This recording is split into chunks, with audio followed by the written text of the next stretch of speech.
Ari, Justice Society of Superheroes 35. Before we crack on, I will show the combined covers.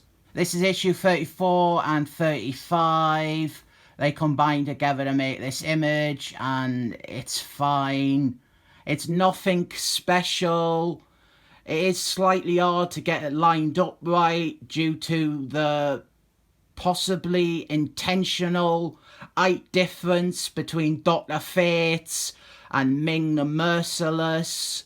I have found the best reference point for putting it together to be the amulet here. It is an okay image, but my biggest criticism is, and it is not relating to the combination of the covers at all, but instead that Supergirl and Judo Woman, they appear on them despite neither of them being in the story or even on this team. Overall, I think this combined cover is just meh. Our story is that the Justice Society of Superheroes, they are gunning up against the Dr. Fate's enemy, Ming the Merciless. That is about it. Ming, he is an evil wizard, and he has transported each member of the team to these, other dimensions where they face some sort of impossible challenge. First, we have Flask Girl, and she is stuck fighting a never-ending amount of opponents. She knocks one out and then two show up, that sort of thing. And during all of this, we have Dr. Fates, who is lying on the floor in the real world, and he is in an almost vegetative state. I mean, look at that sexy drool. Then Mr. Terrificals, like last issue, he is the breakout star of this one. His scenes are great. He is sent to this world where all he has to do is solve this Sphinx lady's riddle. And Mr. Terrificals, straight away, he just takes control of the scenario and changes the rules. The new rules are simple. At the merest thought, I could send one of my Terrifical spears accelerating towards you at upwards of 14 miles per second. The release of energy would be, well, I will not bore you with the maths. Catastrophic seems an apt word. Then you have got to turn the page, because that is how comics work. We continue the scene here, because that is also how comics work. It would instantly turn about 70% of you into superheated plasma, liquefying most of what does not end up as hot gas. Of course, there would be the odd tufts of fur, feathers, and few very small meat and bone fragments, as the only evidence you ever existed. Now, I am normally disinclined to employ deadly force, but by anyone's definition, these are extraordinary circumstances. And truth be told, I am not convinced you are not just some fictional construct of Ming's spellcasting. So, with that in mind, care to drop this devour you silliness and settle down for a civilized discussion? Where exactly are we? What will I find in the valley beyond once I have successfully bypassed you? Is that the way out? Is it my way home? And the Sphinx lady, she goes, I am not sure, no one has ever.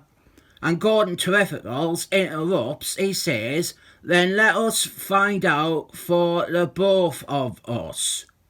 Spears 1 and 2, stay on guard. Spears 3 through 6, fan out and explore the dimensions of this place. And that is my favourite scene in this comic, so I am rating it 7 thumbs up.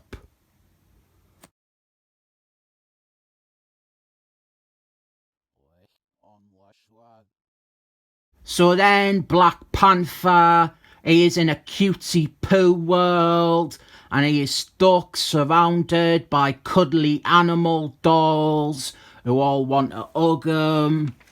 And Spirit of 76, he is being chased by ravenous hyenas, and I cannot say if this character has a deeply ingrained fear of cat-like mammals, or if even the writer couldn't be asked to properly explore or think about this character.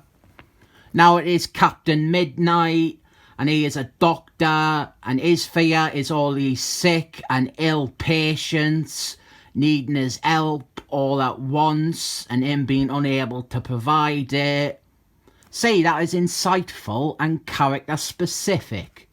It's better than just being chased by a pack of wild dogs.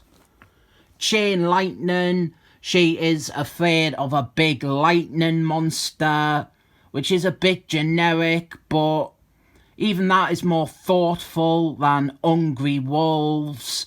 She is afraid of her powers, or what her powers might represent, and in this case she fears this big monster as the end all of her electricity powers. She is afraid she might become this monster, she might feed this monster, or be destined to face this monster. And the Flask's nightmare world, it's a double-pronged one. Not only are there carnivorous bees chasing after him, but he gets stuck in some quicksand. Dr. Fates, though, he is the only one who hasn't been deposited in one of these worlds because he was passed out and Ming believed him already taken care of since he had taken away his magic helmet. Dr. Fates, he works out that these pocket dimensions, they are each inside these neatly stacked boxes. Ming would be pretty good working in Tesco, doing the stock replenishment and display organisation. Meanwhile, the one member of the team we haven't seen already is Green Lanterns, and he is fighting Ming. Ming had decided to break the team up like this so that they are easier to beat, and he considers Green Lanterns the main threat. He'll get to the others after he has bested Green Lanterns. This is a nice little fight between these two. And Dr. Fates, he gets to work reaching into the boxes to retrieve his comrades.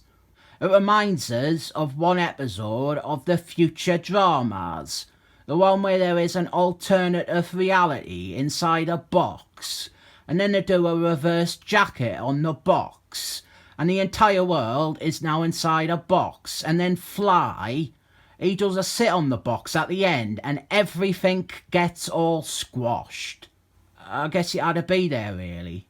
So he frees Mr. Terrificals, and then the rest of the team.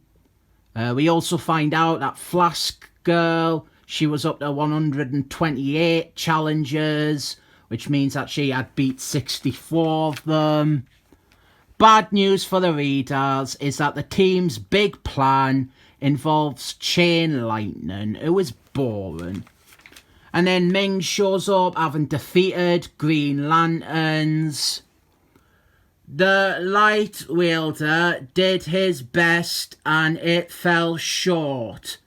Now is the moment of Ming's final triumph.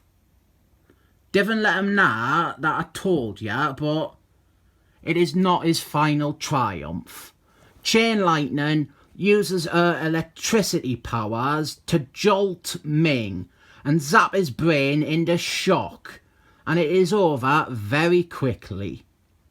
Almost in the style of them hard Silver Age stories that just quickly end.